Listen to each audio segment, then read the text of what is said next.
अगर उन पे मक्खी बैठ जाए तो वो माजूर मक्खी भी नहीं उड़ा सकते। बिस्मिल्लाहिर्रहमानिर्रहीम। नाज़रीन, आज हम मौजूद हैं इदारतुल हरमैन में और मेरे पास मेरे साथ कुछ मेहमान मौजूद हैं। आपको मालूम है कि हम समाजी वर्क करते हैं मुख्तलिफ़ इलाक़ों में, मुख्तलिफ़ एरियाज़ में, मुख्तलिफ़ सूबों में जाकर या पूरे मुल्क में या आउट ऑफ कंट्री भी जाते हैं। इत्तेफाक होता है, उसमें लोगों से मिलते हैं, मुलाकातें होती हैं, तो बहुत सारी सूरत हाल सामने आती है। आपको मालूम है कि रमज़ान में हमने कराची की एक आबादी गाजी गोट में काम किया था, जहाँ पर तकरीबन कोई ये जो भाई अजीम भाई हैं, भाई रेहान भाई हैं, इनके पास सैकड़ों की तादाद में ऐसे माजूर अपाहज हैं कि जो अपना भी वज़न नहीं उठा सकते चाहे कि वो अपनी फैमिली का वज़न उठाएं।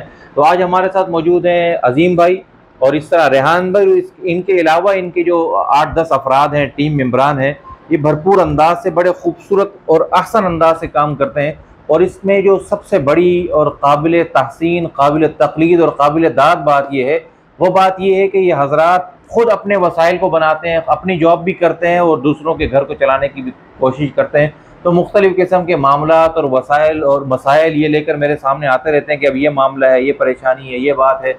आपस में डिस्कशन होती है। ज़ाहिर है, जब हम मिलकर बैठते हैं, कोई हल निकालने की कोशिश करते हैं, कोई सूरत हाल की सलूशन की तरफ जाते हैं, तो कभी कोई ना कोई रास्ता निकलता है, कभी कोई रास्ता नहीं निकलता। और कुछ बातें ऐसी होती हैं जो मैं चाहता हूं कि वो आप हजरात के सामने भी आएँ, आपसे भी शेयर की जाए। ज़ाहिर है, हम बैठकर सर जोड़कर एक बात तय करते हैं, एक मामला के हल निकालने की कोशिश करते हैं, वो बसा औक़ात नहीं निकलता, तो फिर आप हजरात के सामने वो बात रखी जाती है, तो अल्लाह पाक उसका फिर कोई रास्ता, कोई हल ज़रूर निकालते हैं। तो आज भी एक मसला दरपेश है। वो मसला ये है कि इनके पास कई माजूर ऐसे हैं। कुछ माजूरों की तो माहाना बुनियाद पर कफ़ालत भी चलती है, लेकिन कुछ माजूर ऐसे हैं कि जो माजूर हैं लेकिन वो उसके बावजूद भी कुछ काम करना चाहते हैं। आपको मालूम है कि इस ज़माने में, इस दौर में कोई किसी के साथ ताउन किसी भी मामले में किसी दर्जे में नहीं कर सकता।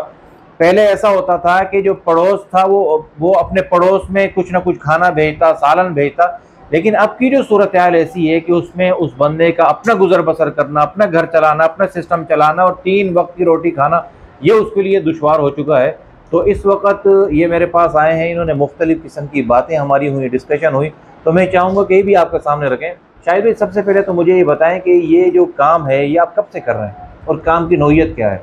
ये काम तकरीबन मेरे को 12 से 15 साल का अरसा गुजर गया। अच्छा। कि मैं माजूर लोगों की मदद करता हूँ। और वो ऐसे होती है कि जैसे कि मुफ्ती साहब आप हैंगे, आपसे मैंने आके बात करी, मैं अपनी और अपनी टीम की ये कोशिश रखता हूँ कि आप जैसे मुखय्यर हजरात वहाँ आएँ, आके देखें, उन माजूर लोगों को देखें कि जो बेचारे सिर्फ बिस्तरों पे पड़े हुए हैं, अगर उन पे मक्खी बैठ जाए तो वो माजूर मक्खी भी नहीं उड़ा सकते। बिल्कुल, हम रमज़ान में गए थे और अल्हम्दुलिल्लाह शेयर की थी। रमज़ान शरीफ में आप आए थे, आपने वहाँ पे लोगों की मदद की, राशन के हवाले से, पैसों के हवाले से और दीगर मामलात में। रमज़ान से अब तक कई माजूरों की मेडिकल की सूरत में, राशन की सूरत में मदद आपसे होती रही हमारी।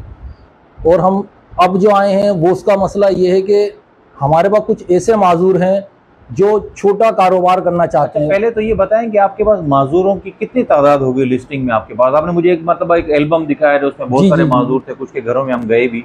हमारे पास तकरीबन पूरी औरंगी के अंदर जो है ना, पूरे औरंगी टाउन के अंदर हमारे पास तकरीबन 350 माजूरों की तादाद, 350 माजूरों की तादाद है, जिसमें बच्चे हैं, बूढ़े हैं, खवातीन हैं। यानी ये ऐसे माजूर हैं, ये बिल्कुल ठीक कह रहे हैं कि अगर उनके ऊपर कोई मक्खी बैठ जाए तो उस मक्खी को भी वो उड़ाने की इस्तेदाद नहीं रखते। इसमें बहुत सारे ऐसे हैं जो मतलब जो मक्खी भी नहीं उड़ा सकते, और बहुत सारे ऐसे हैं कि किसी का हाथ नहीं है तो किसी का पैर नहीं है, लेकिन वो अपनी हलाल रोजी कमाने के लिए मेहनत करना चाहते हैं, बजाय किसी से मांग के खाने से अपनी मेहनत आपके तहत। अब कई माजूर ऐसे हैं जो हमें बोलते हैं कि भाई हमारे को आप आलू प्याज का ठेला लगवा दें। अच्छा, एक आलू प्याज पे जो ठेला आप बता रहे हैं, ये कितने तक का लग जाता है एक अंदाजन? असल में आलू प्याज के ठेले की जो बात है कि मुफ्ती साहब वो ऐसे है कि अगर हम ठेला ही लेने जाते हैं तो तकरीबन 10 से 12 हज़ार रुपए का हमारे को ठेला मिलता है। बिल्कुल ऐसा। हाँ, और आज के महंगाई के टाइम में कम से कम 5 से 8 हज़ार रुपए की एक आलू की बोरी है, तो मैक्सिमम ये 25 हज़ार रुपए तक का खर्चा छोटे कारोबार के लिए आलू प्याज का एक बंदे के लिए हो सकता है। अब अगर हम किसी को छोटी बच्चों की चीज की दुकान लगा के दे दें तो लामाला हमारे को केबिन उसके लिए खरीदना होगा, अब जब हम केबिन लेने जाएंगे तो कम से कम 15,000 रुपए का केबिन है। केबिन अगर 15,000 रुपए का केबिन है तो बच्चों की चीजों का सामान भी हमारे को 15 से 20,000 रुपए का डलवा के देना होगा उनको। बिल्कुल है। हाँ, अब फिंगर चिप्स हमने जैसे आपको बताया था कि हमने कुछ लोगों को फिंगर चिप्स मशीनें दी, सामान दिया, हमने पूरी मुकम्मल उनको सामान दिया, फिंगर चिप्स मशीन दी, सिलेंडर दिया, आलू दिए उनको, हमने तेल दिया उनको, हमने पूरा एक प्रॉपर ठिया बना के दिया कि भाई आप इसको चलाएं। और अल्हम्दुलिल्लाह इस वक्त कई लोग अभी भी आप आए, मैं आपको दिखाता हूँ, अभी भी जो है ना वो फिंगर चिप्स मशीन चला रहे हैं और अपने घर का दाल दलिया चला रहे हैं। अच्छा, एक तो आलू प्याज हो गया, आपने बताया कि तकरीबन 25,000 रुपए की ये मशीन लग जाती है, और ये फिंगर चिप्स वगैरह का कितने का सेटअप लग रहा है? फिंगर चिप्स वगैरह का पहले तो मशीन तकरीबन आ रही थी 8,000 रुपए की, 9,000 रुपए की। इस वक्त जो मशीन है वो है 15,000 रुपए की। सही। हाँ, अगर हम 15,000 रुपए की मशीन को लेते हैं, फिंगर चिप्स मशीन लेते हैं सिलेंडर समेत मुकम्मल, वो हमारे को 15,000 रुपए की मशीन पड़ती है। तो लामाला हमारे को 5,000 रुपए का तो उसके अंदर आलू भी 20 से 22,000 रुपए की फिंगर चिप्स लग सकती है। Finger chips. इसके अलावा कुछ ऐसी खवातीन आपके पास हैं जो सिलाई घर में कर उससे गुजर बसर करती हैं? कई लेडीज ऐसी हैं हमारे पास अभी, जैसे कि आप जिनकी एक की मदद करते हैं, जिन बच्चियों के दोनों हाथ पैर खराब हैं, वो बेचारी नग लगाकर काम करती थी।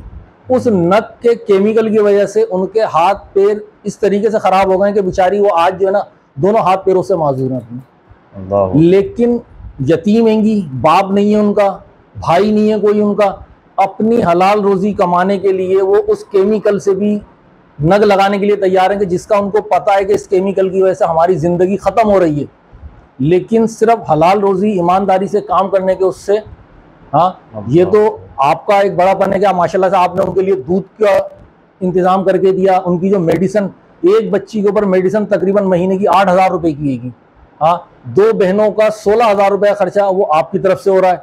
बस ये तो अल्लाह की तरफ से, देखें हमारे जितने मुखय्यर दोस्त अहबाब हैं ना, वो उनकी तरफ से ताउन चलता रहता है। तो इस वक्त जो हमारी जो मुद्दे की बात ये है ना कि वो ये है कि हम किस तरह से छोटे छोटे बिजनेस खड़े कर रहे हैं। यानी जी आपकी बात से जो मैं समझा हूँ कि 1 लाख रुपए में कम से कम 5 लोग बरसरे रोजगार आ सकते हैं। बरसरे रोजगार आ सकते हैं। इसमें एक सवाल है जी, वो सवाल ये है कि एक शख्स है, उसको हम रोजगार, क्योंकि ज़ाहिर है मेरी भी इस फील्ड से वाबस्तगी है और हम तजर्बात करते रहते हैं, एक फ़र्द को हमने ठेला दिला दिया, अब क्या गारंटी है कि उससे सिर्फ कमा कर दोबारा ठेला बनाएगा या जो हमने दिया वो खा जाएगा?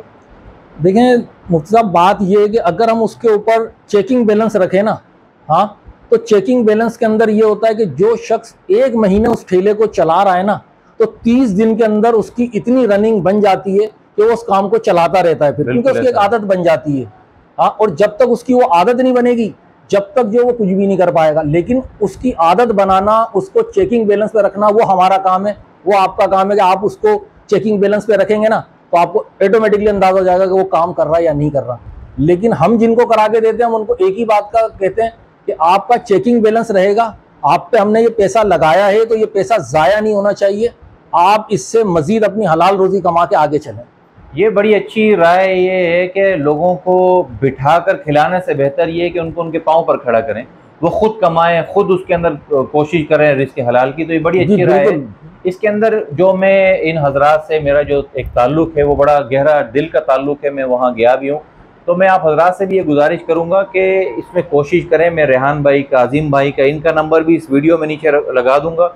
जो लोग भी चाहें वो गाजीकोट जाकर विज़िट करें, इन लोगों से मिलें, और जो वहाँ पर जितने भी मरीज़ हैं उनसे मिलें, उनके घर घर जाएं और कोशिश करें कि अगर अल्लाह ने वुसअत दी है तो कम से कम अदना दर्जा ये है कि किसी एक फ़र्द की कफ़ालत अपने ज़िम्मे लें। अगर कफ़ालत ज़िम्मे नहीं ले सकते तो कोशिश करके किसी एक का रोज़गार आप लगा दें। मिसाल के तौर पर आलू का ठेला लगा दिया, चिप्स का लगा के ठिया लगा के दे दिया, या इसी तरह से जो बच्चों के चिप्स हैं, पापड़ हैं, वो आपने लगा कर दे दिया। इसकी कोशिश करें। अल्लाह रब्बुल आलमीन मुझे और आपको दीन की सही समझ नसीब फरमाए और इन तमाम लोगों की और इंसानियत की भरपूर अंदाज में खिदमत करने की तौफीक अता फरमाए। जज़ाकुमुल्लाहु खैर।